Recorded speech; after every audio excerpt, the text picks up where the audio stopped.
James Luna by Group 9, Kendall, Avia, Joseph, Miguel, and Jackie.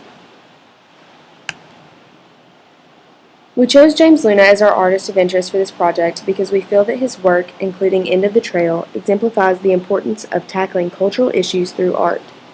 In this PowerPoint, we hope to discuss the relevance of James Luna to this course, introduce his artwork, and explain why we chose to elaborate on the End of the Trail specifically. We hope to further your knowledge about the artwork by discussing some of the intentions of making this piece, to share our reactions about the artwork, as well as relate the connection with historical and cultural context. We want to share our interpretations of the meaning of the piece and also evaluate the artwork using aesthetic theories. To give you some background information on Luna, he is a Puya Kitchum and Mexican-American performance artist that currently resides on the La Jolla Indian Reservation in California. He was born in Orange, California in 1950, and he received a bachelor's in fine arts from the University of California, Irvine, as well as a master's of science in counseling at San Diego State University. He retired as a full-time counselor from Palomar College, San Marcos. Luna began his career as a painter. He later transferred into less traditional art, using his own body as artwork. In other artwork pieces, such as the 1987 artifact piece, he laid still in a display case filled with sand and artifacts such as his favorite music and book. In the display case with him was legal papers and labels describing his scars. Another example of his live artwork was his take a picture with the real Indian in 1993. He dressed in 3 different costumes and begged his audience to take photos with him. By doing this, he was making a comment on the exploitation of Native American culture in American corporate society. Luna is one of the leading figures in the field of contemporary Native American art. Over the past 3 decades, Luna has created works that explore Native American issues in a contemporary vein, inspired by personal experience and critical observations. He uses irony and satire in his performances, and most of them deal with socio-economic issues affecting Indian communities, which allows him to confront and challenge the stereotypes of Native Americans. The adaptation of famous and instantly recognizable artworks can sometimes be comical to the viewer. Humor is a strategy that allows viewers to rethink their preconceived notions and become conscious of controversial topics that need to be addressed, such as stereotyping, discrimination, or the challenges faced by cultures to maintain their traditions. The best example of this is the picture presented on this slide, which is Luna's rendition of the End of the Trail, which was taken from a sculpture done by James Earl Fraser during 1894, which was an illustration that went universal as a symbol of progress, signaling the end of the frontier period and the defeat of the Native Americans in order to achieve extension of the U.S. lands from coast to coast. The sculpture, to most Native Americans, is a portrayal of terrible degradation because the image can be found on belt buckles, calendars, and other parts of daily life. It represents the defeat of their people, so James Luna took it upon himself to reinterpret the sculpture, The End of the Trail, using different objectives. The black and white photograph of Luna himself aimed and succeed to remind viewers that stereotypes of Native Americans are not agreeable with the facts.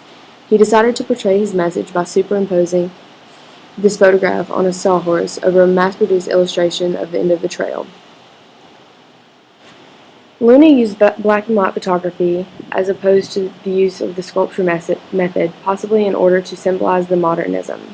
Luna portrayed his message through mimicry of James Earl Fraser's piece, and by doing so transferred a sense of compassion from the audience of one piece over to another, which had a completely different message. Luna manipulated the same symbology to challenge the original piece of artwork, which he still made it his own by placing a modern twist on the piece. He innovated new ideas because he explored the idea of recreating an artwork in order to portray a different message about the struggles within the life of a modern Native American. He changed up the media but used the same essence, which is a remarkable idea. He also utilized this satire in order to further solidify his message. The people within our group had varying reactions to the work. Kendall's first reaction of the work was that it was just another photograph that didn't have much depth. As she looked into the meaning and looked beyond the initial glance of the photograph, she realized that it was a parody based off of an artwork that she had seen many times, and then she found it more interesting. She found the message to be brilliant and somewhat comical. Like Kendall, initially, Avia thought that it looked like a boring photograph as well. She just saw someone slumped over and depressed about something. However, she found out that the photo had so much more meaning and historical value, so she became interested. She appreciated the fact that she did not catch the message right away, as it allowed her to learn more and had allowed the knowledge to stick with her. Jackie also initially was confused about the photo and did not see the clear meaning. However, once the photograph is shown with the original sculpture, she had great appreciation for the inner meaning and depth of the parody. In the historical and cultural context, the artwork is very seasoned. The Trail of Tears was the forced relocation of Native Americans from the southern states of the U.S. to the government-declared Indian Territory known as Oklahoma today. All this is happening as a result of the Indian Removal Act of 1830. Many Indians died along this trail, and James Luna seeks to highlight the cultural degradation caused by the U.S. government and experienced by many Native Americans, which is still going on in modern times. Specifically, the deterioration caused by the forced identity crisis, which leads to alcoholism and depression. When we interpreted the art, we interpreted it as an effort to highlight that Native American people had not been defeated yet, and that in fact the end of the trail did not end in 1838, but further continued with the deconstruction of Native culture. The negative connotations that were given to Native American ceremonies, values, and spiritual beliefs were fed into the minds of natives by the U.S. government through the use of boarding schools and religion change. The forced assimilation formed an identity crisis in the community. Unable to perform the rituals and ceremonies that were from their culture, and instead forced into the beliefs of others, drove many Native Americans to fall into unhealthy activities through the use of recreational drugs or alcohol, financially through gambling, and mentally through depression. James seeks to highlight that Native Americans are still here and their plight is still going on, and wants his viewers to acknowledge the facts. Each of us have our own individual reasons for choosing to elaborate on the artwork, The End of the Trail. Kendall thought that the idea of appropriation was very interesting.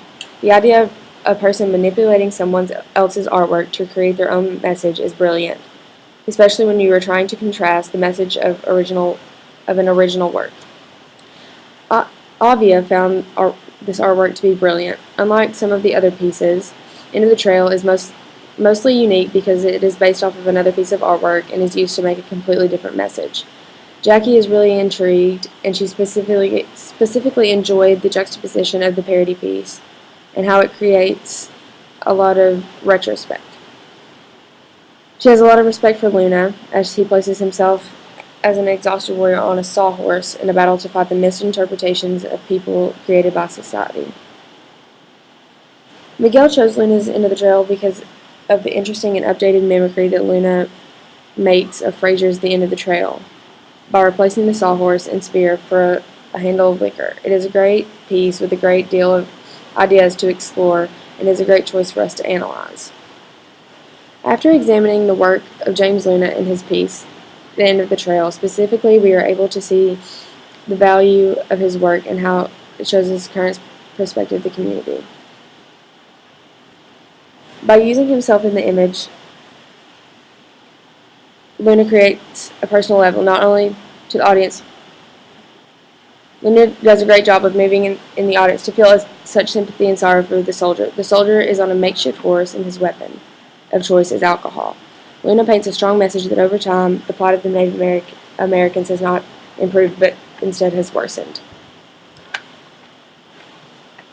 In conclusion, Arts 2050 is all about cultural diversity in American art. James Luna is a prime example of what this class discusses. Divided between his heritages as a Puyo Ketchum and Mexican American, James Luna creates arts based off his personal experience with cultural diversity in modern America.